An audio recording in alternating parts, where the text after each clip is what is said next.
Good ফ্রাইডের ধর্মোপদেশ 3 April 2026।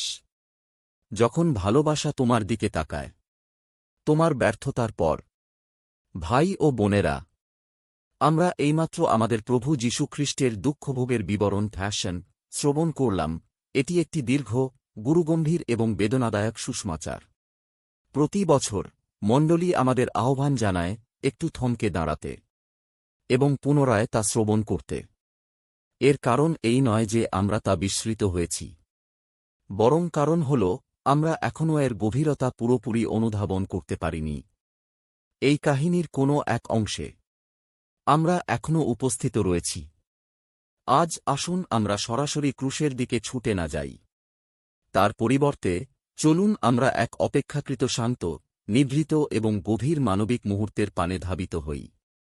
যখন যীশু গৃহের অভ্যন্তরে জিজ্ঞাসাবাদ, প্রহার এবং নিন্দার মুখোমুখি, তখন বাইরে অগ্নিকুণ্ডের পাশে জড়সড় হয়ে বসে পিটার নিজেকে উষ্ণ করছিলেন।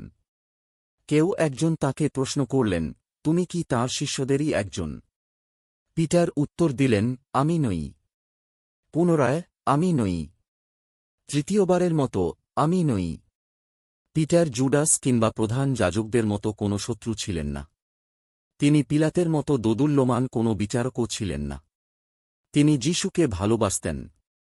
তাঁরই তোরে তিনি সবকিছু পরিত্যাগ করেছিলেন। মাত্র কয়েক ঘণ্টা আগেই তিনি অত্যন্ত সাহসিকতার সাথে ঘোষণা করেছিলেন, এমনকি যদি সবাই তাঁকে পরিত্যাগ করে, তবুও আমি করব না। তবুও তিনি ব্যর্থ হলেন। কেন? তাঁর ভালোবাসা মরে গিয়েছিল বলে নয়, বরং ভীতি তাঁকে গ্রাস করেছিল বলে। আর ঠিক এই মুহূর্তেই সুসমাচারটি এক ভিন্ন মাত্রা লাভ করে, তা হয়ে ওঠে এক বিপজ্জনক বার্তা। এটি পিটারের কাহিনী থেকে সরে এসে পরিণত হয় আমাদেরই কাহিনীতে। আসুন আমি বিষয়টিকে আরও ব্যক্তিগত করে তুলি, ঠিক এই জয়পুর শহরেই। গত বছর পুরনো শহরের সেই প্রাণবন্ত উৎসবের মরশুমে আমার সাক্ষাৎ ঘটেছিল রাজেশ নামের এক নিবেদিত প্রাণ তরুণের সাথে। সে আমাদের মণ্ডলীরই সদস্য, একজন ধর্মগ্রন্থ পাঠক, ওয়াক্টর ও যুবনেতা, এক প্রকৃত বিশ্বাসী। একটি পারিবারিক সমাবেশে আলোচনার মোড় হঠাৎই তিক্ত হয়ে উঠল। কেউ একজন খ্রিস্টানদের নিয়ে ব্যঙ্গবিদ্রূপ শুরু করল। মুহূর্তেই সেখানে গভীর নীরবতা নেমে এল। সবার দৃষ্টি গিয়ে পড়ল রাজেশের ওপর। যখন তাকে প্রশ্ন করা হল যে সেও কি সেই সব গির্জাগামী মানুষদেরই একজন, তখন সে এক বিব্রতকর হাসি হাসল, প্রশ্নটি এড়িয়ে গেল এবং নিশ্চুপ রইল। কোনো ক্ষুব্ধ প্রতিবাদ নয়, কেবলই এক ভীতিজড়িত নীরবতা। সে রাতে তার চোখে ঘুম এল না। তার অন্তরের গভীরে যেন কিছু একটা ভেঙে গিয়েছিল। ফাদার, পরবর্তীতে অশ্রুজল নয়নে সে আমার কাছে স্বীকার করেছিল, অগ্নিকুণ্ডের পাশে বসে থাকা পিটারের মতোই আমার অনুভূতি হচ্ছিল। বাইরে আমি উষ্ণ, কিন্তু অন্তরের গভীরে আমি লজ্জায় জমে যাচ্ছিলাম। আর ঠিক গতকালই আমাদের এই শহর থেকে উঠে এল আরেকটি কাহিনী। আমার সাক্ষাৎ হল রাহুলের সাথে, একজন অক্যাথলিক তরুণ, যে খ্রিস্টের প্রতি গভীরভাবে আকৃষ্ট। সে আমাদের খ্রিস্টানদের উপবাস পালনের রীতির প্রতি, বিশেষত বুধবার ও শুক্রবারের উপবাসের প্রতি গভীর শ্রদ্ধা ও মুগ্ধতা অনুভব করত।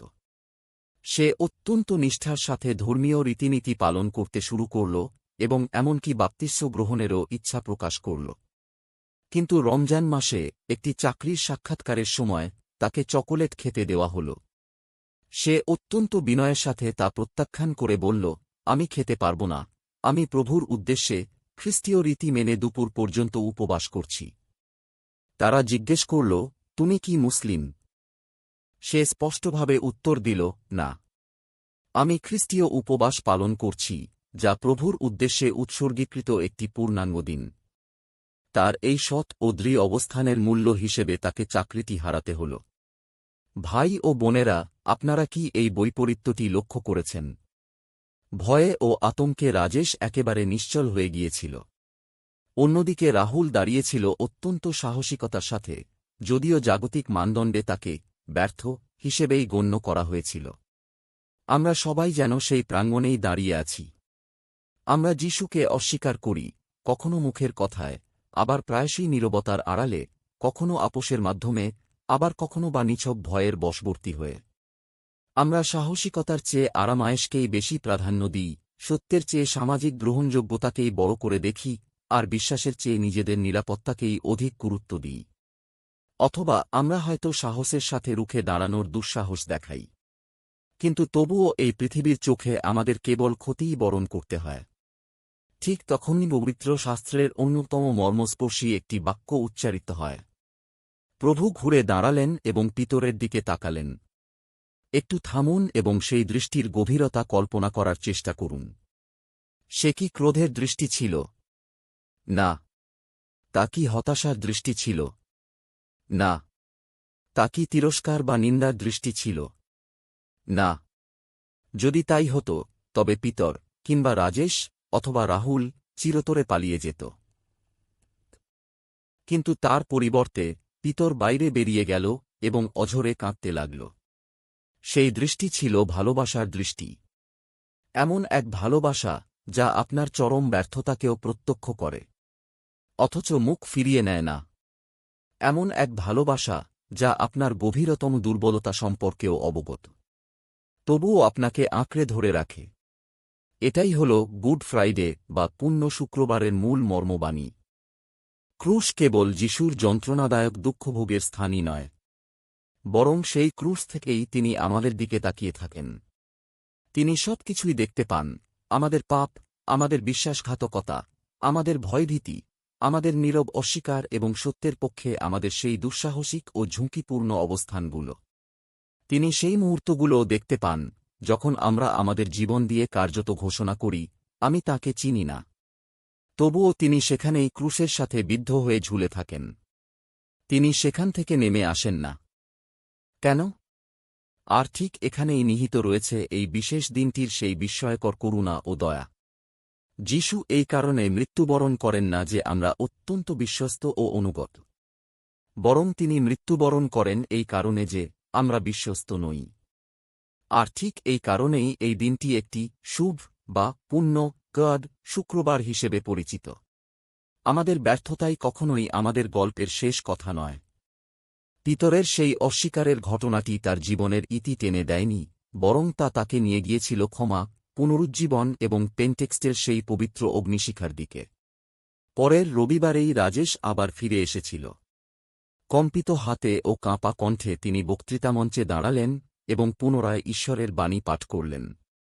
রাহুলের এই হারানো বা ক্ষতি ইতিমধ্যেই বীজ বপন করছে নিঃশব্দ সাক্ষ্যের এবং হয়তো অদূর ভবিষ্যতে লাভ করতে চলা দীক্ষাস্নানের অনুগ্রহের।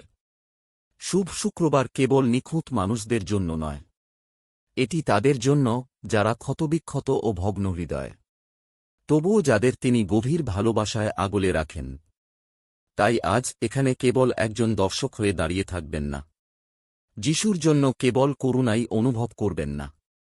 দাঁড়ান, ঠিক যেমনটি দাঁড়িয়েছিলেন পিতর, যেমনটি দাঁড়িয়েছিলেন রাজেশ, যেমনটি দাঁড়িয়েছিলেন রাহুল, ঠিক যেমনটি আপনি দাঁড়িয়ে আছেন। তাঁর দৃষ্টি যেন আপনাকে খুঁজে পায়। সেই দৃষ্টিকে ভয় পাবেন না, তা কোনো বিচারকের দৃষ্টি নয়। তা হল ভালোবাসার দৃষ্টি, যা আপনাকে ঘরে ফিরে আসার আহ্বান জানাচ্ছে, ফিরে আসার আহ্বান, সাহসের কাছে, বিশ্বাসের কাছে এবং ভালোবাসার কাছে। পিতর যদি হোঁচট খেয়েও পুনরায় উঠে দাঁড়াতে পারেন, তবে আপনিও পারবেন। রাজেশ যদি ফিরে আসতে পারেন, আর রাহুল যদি অবিচল থাকতে পারেন, তবে আপনিও পারবেন। যদি আজ আপনি নিজেকে দুর্বল, লজ্জিত, বিশ্বাসের কারণে কর্মহীন কিংবা নিছক ভীত অনুভব করেন, তবে এই কথাটি শুনুন। এই ক্রুশটি আপনারই জন্য। আপনি হয়তো তাঁকে ব্যর্থ করতে পারেন, কিন্তু তিনি কখনোই আপনাকে ব্যর্থ করবেন না। আমেন।